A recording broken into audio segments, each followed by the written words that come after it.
Typically, a Kaizen event is a short duration, a short period of time where you do rapid improvements. It's analogous to if you were going to eat the elephant, maybe take the whole leg in 4 days, and then you're left with action items at the end of the event. So it's very episode, or we say episodic type of improvement events. Kata is a routine for practicing and becoming a part of your daily continuous improvement culture. It's taking small steps, so maybe just a small bite of the elephant. The 5 questions keep you focused and targeted on how do you want this process to operate in the next week or 2 weeks out, and what obstacles are keeping you from operating in that target condition. We sit back and look at the current situation and then develop experiments or PDCA cycles to try and go around those obstacles to get one step closer to that target condition. Every day a step closer, and all of this is in line with the vision and the challenge for the company.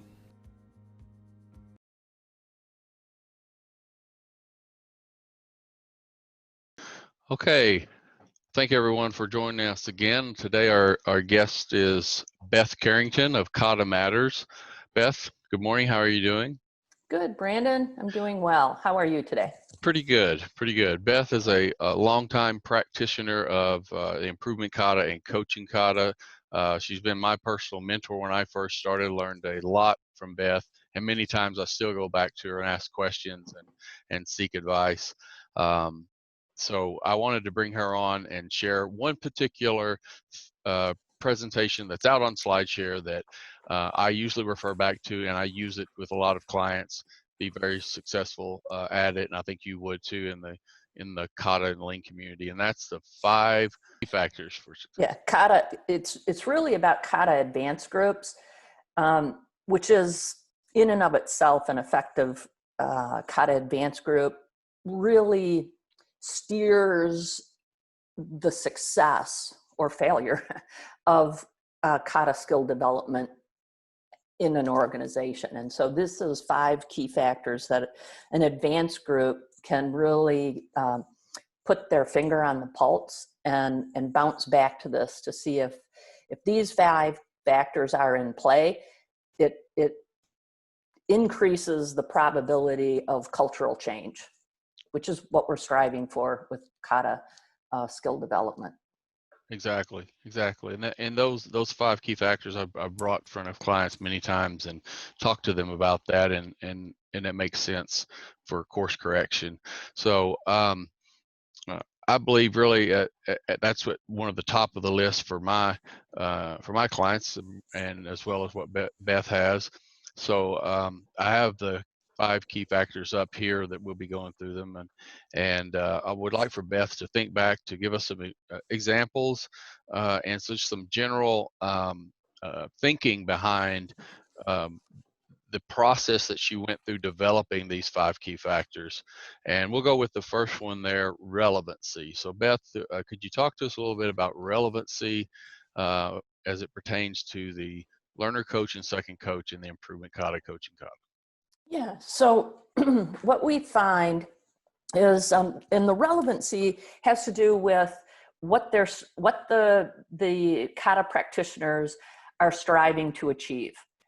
And so it has to do with what their challenge is. In kata terms, we call that the challenge. It's metric-based, time-based. We won't go into all of what is in a challenge. But one thing that we see with success of kata practice is the challenge has to be something that excites the learner, excites the coach, meaning Right. that they have a vested interest in the success, in the achievement of the challenge. Where I see practice dwindling and getting further and further away than the frequent and rapid practice we strive for, is when the challenge isn't relevant to the learner, or the team members. Right? The best kind of challenge is a challenge where the team members get excited about it, and at the end of the day, they can say, "We had a successful day. We're getting closer to our challenge." And it has to be relevant to the coach, has to be relevant to the organization. From an advanced group standpoint, we want people working on challenges that roll up to the organizational strategic imperatives or expectations or demands from their customer. And so this idea of relevancy is really key to long-term success of the cultural change, the mindset change through Kata skill development we're striving to achieve. Thank you. Exactly that, and that's for every piece of the organizational chart. As we get closer to the front line, if it's not relevant at the supervisory level, but it's relevant upstream at the management level, it's not. There's going to be a disconnect, and there's going to be that excitement's not going to be there. Right, and so oftentimes what we have to do with an advanced group is help them parse, I would call it, I guess, parse out a large organizational challenge, and to be able to cascade that big organizational challenge down to something that's relevant. It rolls up to the bigger organizational challenge, but is relevant at the department level, the process level, team leader, team members, supervisors, charge nurses, head nurses, nurse managers versus the director versus the CEO. It's that parsing or cascading that advanced groups can really, over time, learn how to. That's also a skill they have to learn how to develop. Right. One last piece, if I could. Sure. Brandon, one thing I would, you publish something and then you get more practice and more learning yourself. Exactly. One thing I would include in this relevancy that people often forget is, at the end of the day, a process is being performed in service to someone, in service to a client, in service to a patient, in service to a customer. And so I think challenges, the best challenges, are ones that are relevant to that customer. The purpose for your process is typically the outcome to a customer. And again, that customer could be external or internal, but I would add one more relevancy, I think, to this list, and that's, is it relevant to the customer? And, right. And there are times when, yes, challenges have to be internal facing, but at the end of the day, an organization is there in service to a client, a customer, and we need to make sure that we're delivering to them. Correct. Yes, exactly. The second one that we have on our list is the right people in the right roles. And I know that I've experienced this, and you have as well. If we don't have the right people in the right roles of learner, coach, and second coach, that's going to give us some difficulty. So help us understand that a little better, and then maybe some examples, generic examples you can think back to certain clients. Well, I think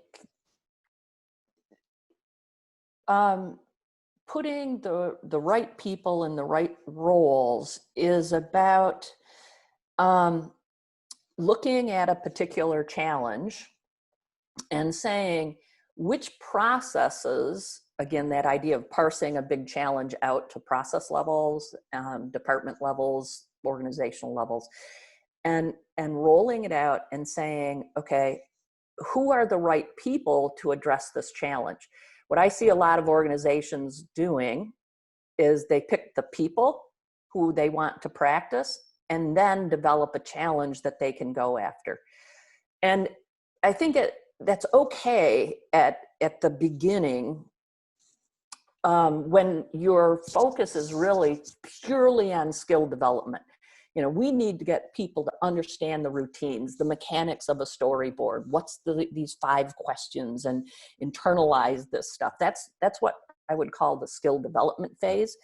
And that it might be less important to have the right people in the right roles. It's just purely skill development phase. Getting repetitions in. Getting repetitions so I'm become competent in these routines. But as you begin to really look at this as a cultural change, i.e., Kata skill development across the organization, leading to mindset changes with skill to take on bigger and bigger challenges. This right people in the right roles become more important.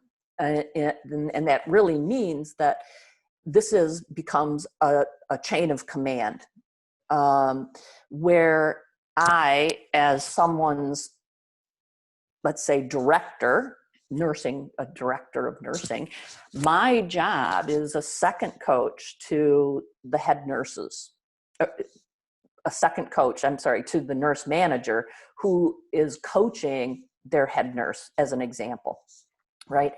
I should be my nurse manager's second coach, because my job is to develop her coaching skills, i.e. her management skill, so that she becomes a better manager to her people. And so that, as a second coach, that's my job as her boss. So it becomes part of my natural manager development.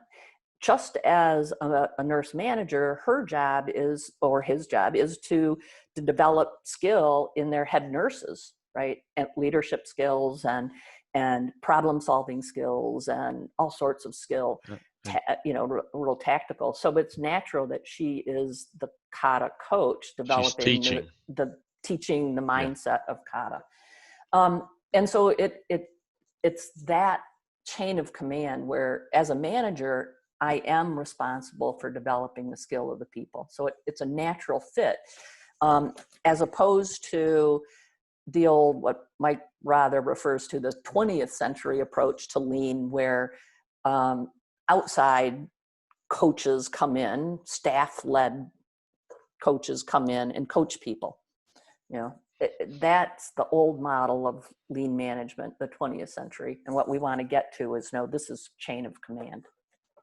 Great. And so that's what I mean by right people in the right roles. Sure. Exactly. And the third one is close-in target conditions. So help us understand what close-in means. And I know the answer is probably going to be, it depends, but what is close-in target conditions? Oh, I have a standard answer for that, Brandon. Okay. No matter what the process is, 2 weeks. 2 weeks. Right? 2 weeks. What it does, the idea of a close-in target condition, particularly if you have, let's say, a challenge that's a year out or 2 years out, right? If you just start trying to tackle that challenge at that far away location, you're just going to start playing whack-a-mole. And a close-in, by bringing that target, establishing a close-in target condition, it allows you and actually forces you to recognize process metrics as opposed to outcome metrics. What happens with big challenges is that it's an outcome, but it's hard to change outcome metrics. That's the whole idea of an outcome. It's the resultant of something. So the closer in the target condition is, the more you have to learn what your process metrics are and start cranking the process metrics so that then you achieve the outcome, right? You have to learn what those process metrics are and learn how to shape them. So the idea of a close-in target condition really helps you learn what your what we would call leading indicators are. That if I can improve this, then, right? Because a target condition is a great big old if-then statement, right? If I have this pattern of work in play with these characteristics and at this process metric level, then my outcome will incrementally improve. At least that's my hypothesis. Right.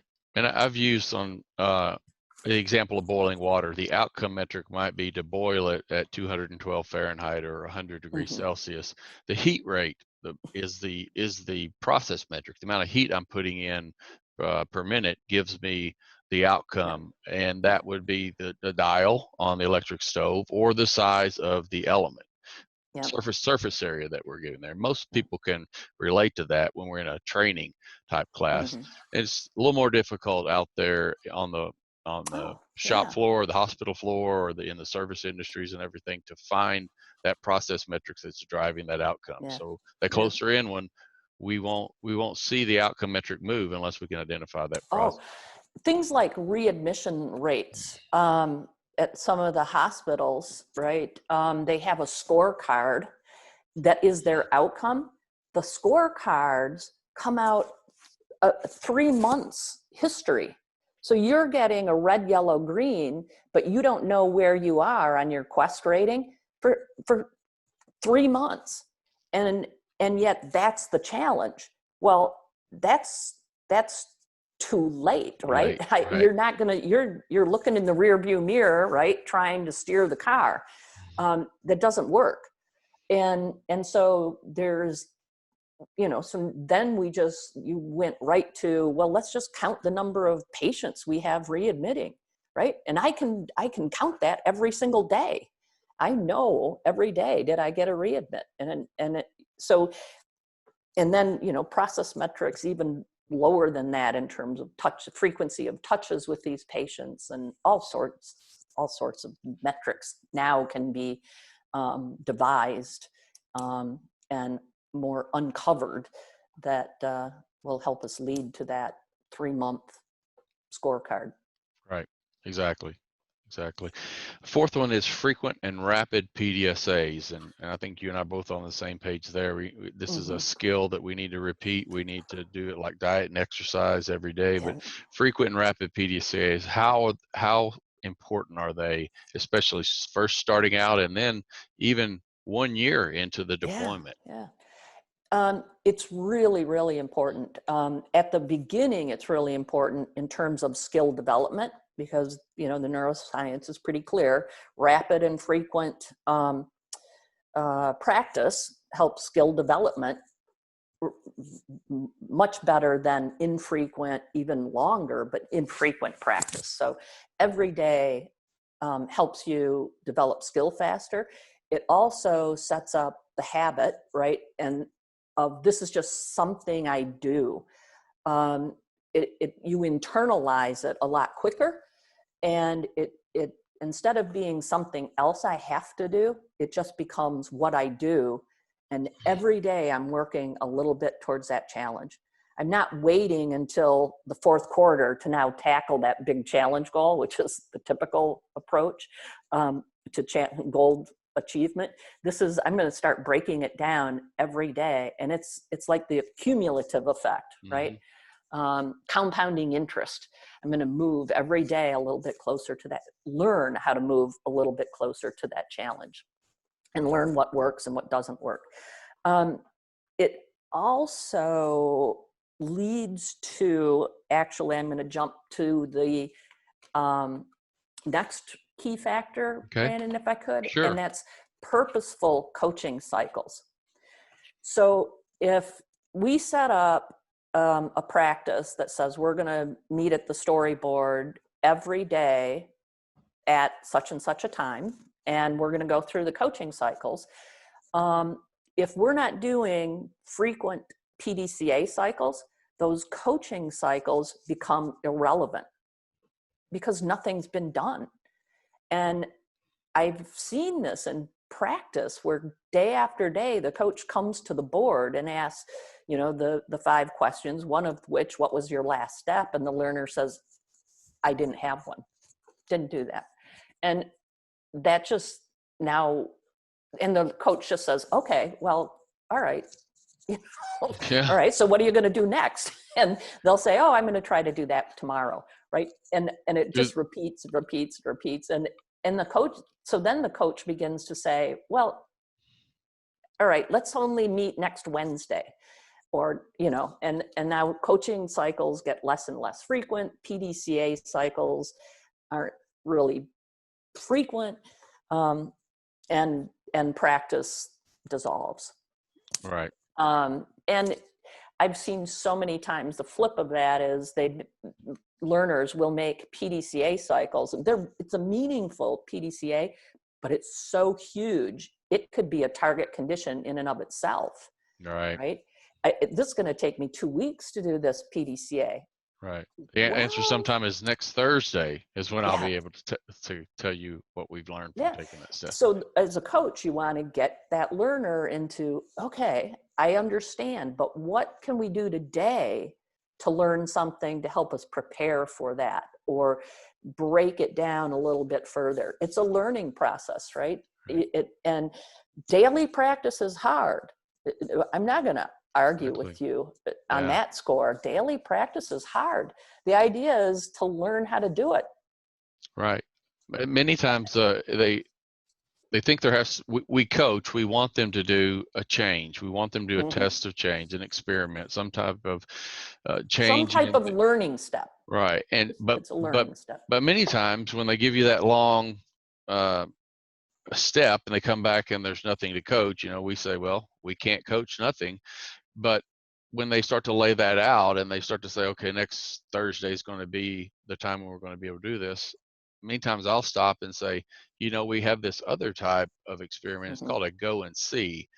Have you really gone and watched the process Yeah. and know you're really attacking the obstacle that you think you are? Or do you have all the parameters for this to be a Yeah. successful PDSA? So I always try and help to do that as well, as to say, okay, look, at least you can go and look at the process and maybe Mhm. you'll come back with something meaningful for the Yeah. coach. I like to use the words go and learn Go as and learn. opposed to go and see. Yeah. And then it opens it up to the coach saying, okay, what do you want to learn? What are you going to seek to learn? Right. Right. And then and how are you going to learn that? And it opens up a different conversation than a go and see sounds so passive. Right. But yeah. I Um, like that. I like that. and so all of these 5 factors that we're talking about, I want to add one other, because this is really about the advanced group. This is about people's practice, but it's about the advanced group assuring that these key factors are in play, which means an advanced group has to go and learn, go and see themselves, right? And become active. They can't passive. I see a lot of advanced group just getting the numbers, like how many PDCA cycles are there? How many coaching cycles are there? But just by getting those metrics, you're not really getting an idea, are those really meaningful coaching cycles? Are they really good PDCA cycles, as opposed to, how many times go and teach. I'm going to talk to my employees about getting this right next time. Right. Because of course I've never trained them before, but I'm going to train them again, and then train them again, and then train them again. Right. Those may not necessarily be effective PDCA cycles, because maybe you need to work on the effectiveness of your training program. If you're continuing have to retrain, something could be wrong with the training system. So we need to get to that effectiveness. And advanced groups, if they just sit back and be passive, they won't uncover these things. They have to be active. Exactly. I was speaking to a group, one of the hospitals we coach, and the advanced group member was a chief medical officer, and she said, during this COVID process that we're in, they went to an incident command process, which is, a tragedy. They have a plane crash, or they have a massive bombing or shooting or something like that. And they have a surge come through. Mm-hmm. And she said that going through this and working with my assigned frontline people in the ED or ICU, whichever she was working with, I've never felt closer in playing catch ball and learning and seeing what they have to deal with, and then coming back, reporting to incident command Mm-hmm. group, which is really an advanced group, and then taking that back. She said it has been the most beneficial part of my learning career, even as a physician, during my entire career. So like you said, actually going and seeing and actually going and learning is exactly what she was expressing. Excellent. So powerful. So Yeah. powerful. And When yeah. oh, okay. No, that's it. All That's right. it. So when a company's thinking about doing this, they're thinking about deploying the improvement kata, coaching kata in a challenge area. They've got these 5 factors. Maybe they've went through your slideshare. should they be thinking about thinking through this process in sequence? In other words, let's look at relevancy to the challenge, and let's look at the right people in the right roles next. Okay, we've got that out of the way. Now, what are close-in target conditions going to be? I mean, are these in sequence, or should they develop the challenge and then they can go after any one of these factors at any part of their thinking process? Well, I'm going to use a real famous response to that. I don't know who coined the phrase originally, but I use it a lot. It depends. Right? Exactly. It depends. It depends on where the learner, coach, second coach are in their skill development pathway. Okay. It's kind of, and it's not ever, digital, yes or no, on, off. There's a constant flow in an organization. You're going to have some people who are at the cusp, the beginning of their skill development. Well, big, hairy challenges, relevant at the CEO level, might not be that critical. It could be that the new learner and coach are going to tackle an internal departmental problem they've had just badgering them forever that they haven't been able to resolve. And that means that coach and learner are going to be tackling something relevant to them, but maybe Right. not overarching strategic imperative. But they're at the beginning of their skill development. And so that's true with the right people in the right roles. You might have a CI, manager of a continuous improvement, or a CI member being a coach to a new learner. If that learner, or let me rephrase that, second coach to a new coach and a new learner, to get their skill development off and running and really help them shape a storyboard and learn what these routines are. Because at the beginning, that second coach needs to be there every day to get their skill level going. Well, you might put at the beginning of skill development, I'll call it a surrogate, right? For the senior leader, but pretty soon that senior leader, once the skill is there and they're getting it, that senior leader should be stepping into that second coach role. Does that make sense? Yes. Right. Yes. So that's where it says it depends. I might have a team that has, let's say this happens in a manufacturing position where you have a departmental manager responsible for product output. This is in finished product. But there are two types of finished product, and there's two different departments within her span of control. And so she, as a manager, senior manager, has two managers. She has an overall production output she has to achieve within constraints. Challenges always have constraints, right? Cost, delivery, on-time delivery, quality levels, all of that. But she has an output she has to achieve. Well, each one of her managers, so she has an overall Kata board. Then her managers have their Kata boards for each of their filling department. And then he or she has supervisors that they each have a different line. So they're running Kata at the line level that roll up to the two managers that roll up to the senior manager.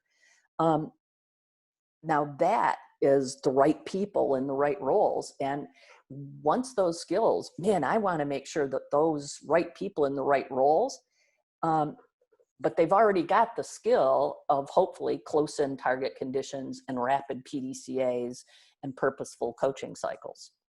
Right. So, and then, as you get even more and more skill, senior managers can look at, again, parsing out the strategic initiatives,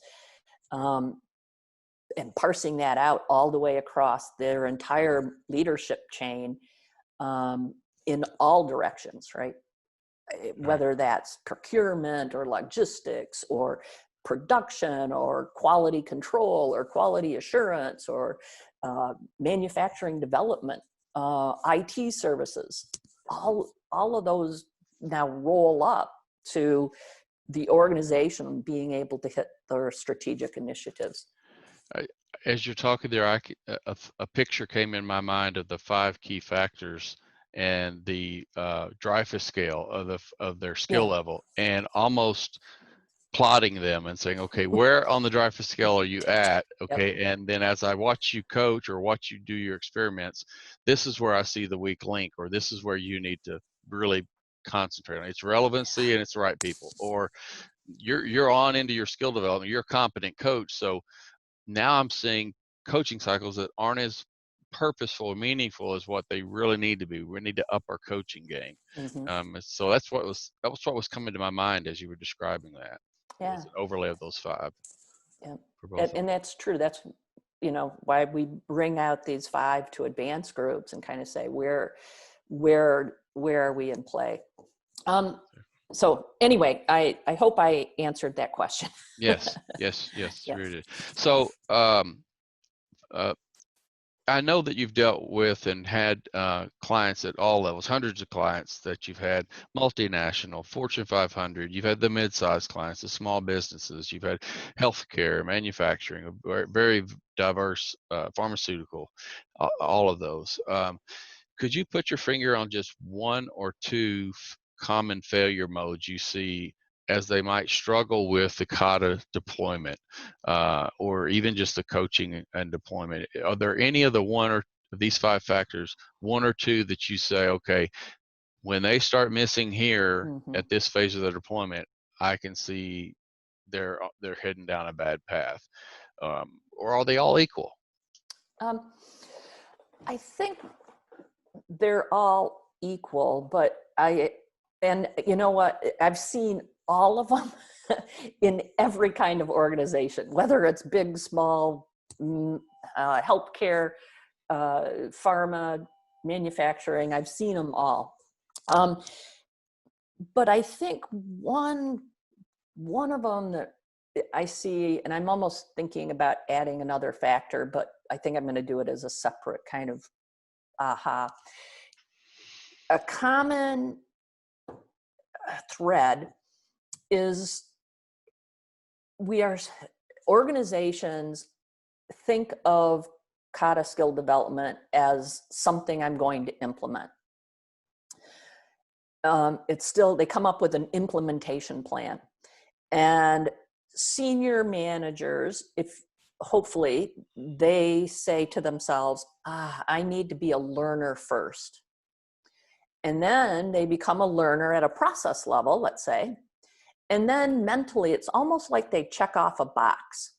Been there, done that. Now I can be a coach because I've been a learner. You know, 2 target conditions, 10 PDCA cycles, check, done. Now I can become a coach. And they step into the coach role and they coach 2 target conditions, 10 PDCA cycles. And then they look at that as the second check mark so that they can become a second coach. And everything is driven, the learner role is driven deeper and deeper into the organization, closer to the process.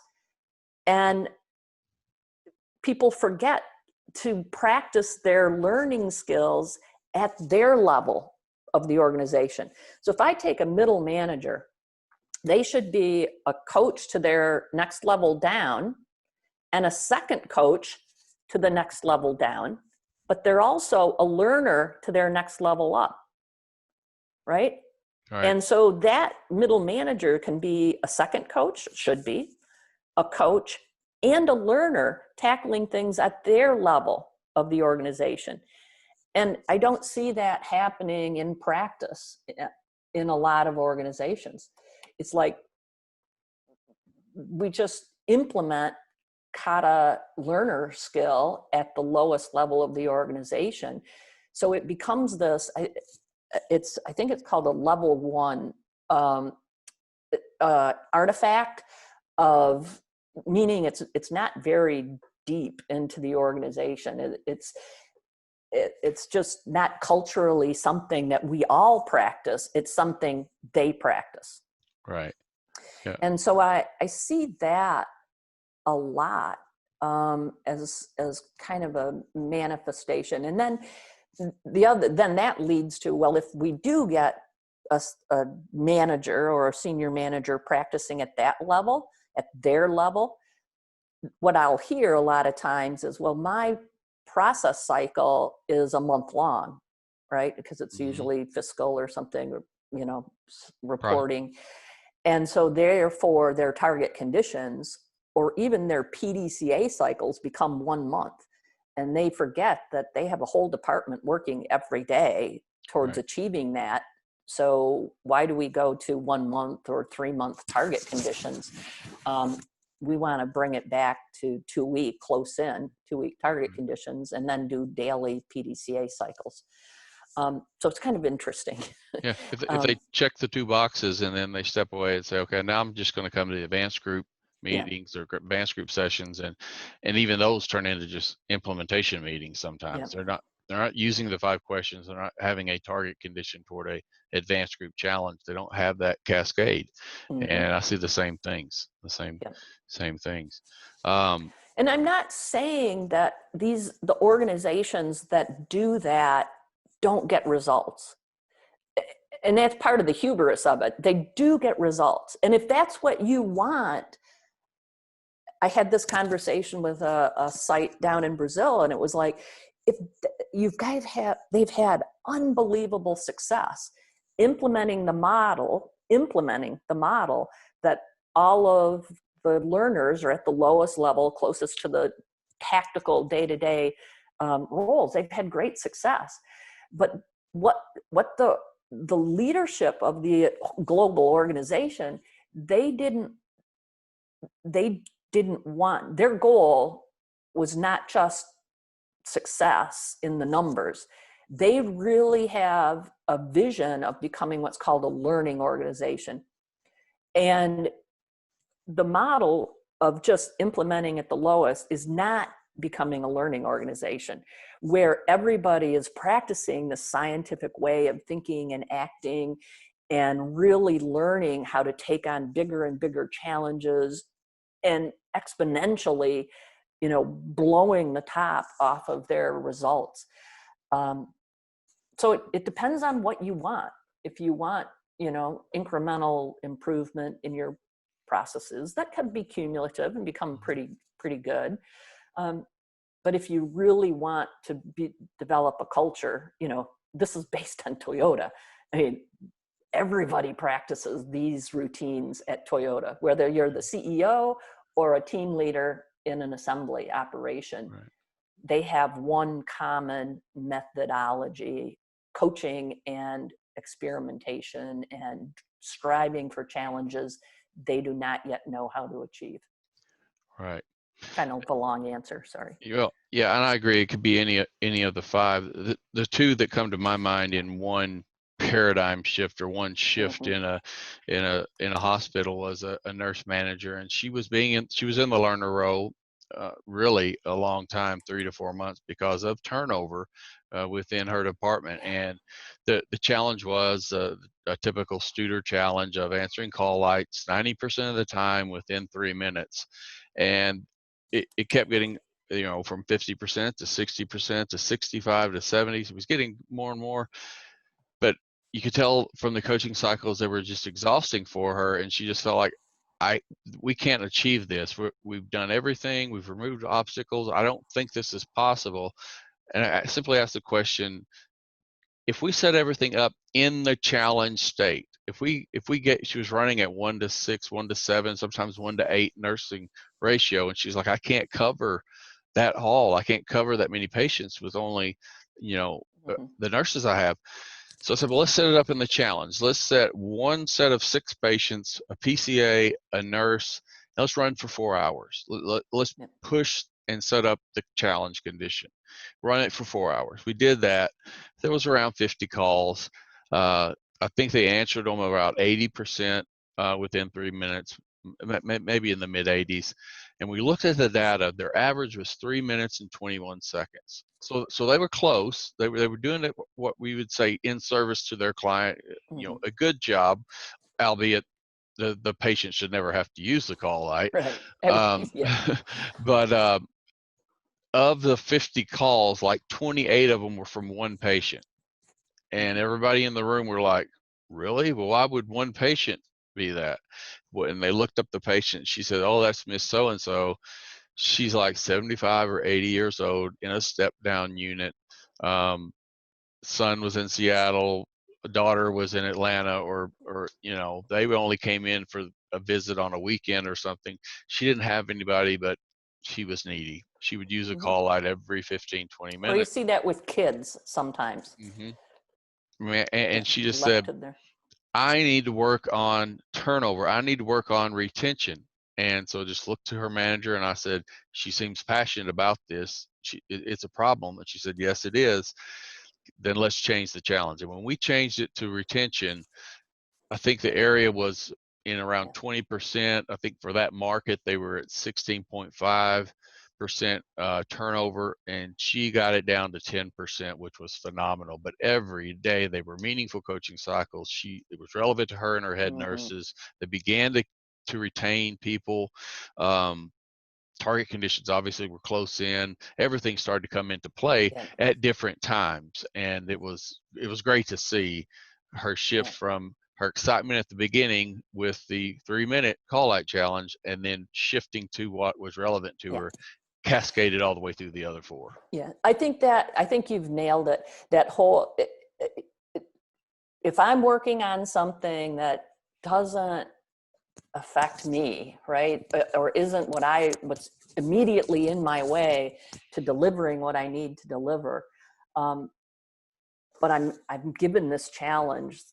How can I turn that around so I can work on that ultimate challenge, but I might need another one in between, to help me get there.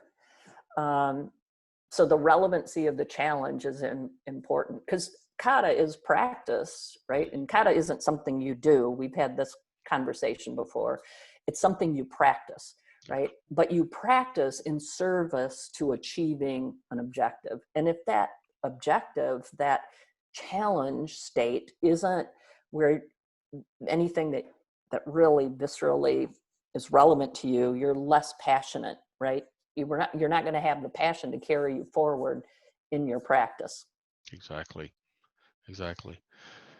Any other thoughts that you're thinking of? I know you said you're thinking about that 6th one, but are there any other things you'd like to comment on these 5 factors? I think they're all in play, and even across the same organization, you're going to see these different factors at different levels, right? And an advanced group has to really keep their pulse on all of them. And so I think my last little bit is, this is about advanced groups, right? And so I just want to reiterate, that means actively being out there, like the nurse, the incident coordinator, emergency response physician you talked about, being embedded out there, active. If organizationally this is what you want as part of your leadership structure, as part of your management system, you've got to be actively out there. And it's hard. It's difficult. If it's going on, and is it really just something people are going through the mechanics of, or is it something that really is becoming embedded in our daily routines to help us achieve our objectives? Exactly. Well, Beth, thank you for coming on today and discussing the 5 key factors for Kata success when it pertains to advanced groups. I think audience people that see this are going to glean a lot from it. I know I have over the years and gone back to it. So I just want to thank you for coming on. We appreciate your contribution. And as we are in the middle of this pandemic, stay safe and stay healthy, and we'll get together another time. Hopefully, Brandon, will be together person on person, right? Yeah. And in the same space. But I agree. In this meantime, stay safe yourself. And I want to just say one last thing, Brandon. Over the years, the learning has been reciprocated. I have learned so much from you in our practices together that it's invaluable. Kata community is a real learning community, and everybody shares so openly. And I could name 100 people, hundreds of people in the community I've learned from. And it's just a great community to be part of. Exactly. And if we've ever needed help, either one of us, we've always said, yep, we'll do what we can to be right there for each other. So I appreciate that. All right. Well, you take care. You too. And we'll talk soon. Thank you.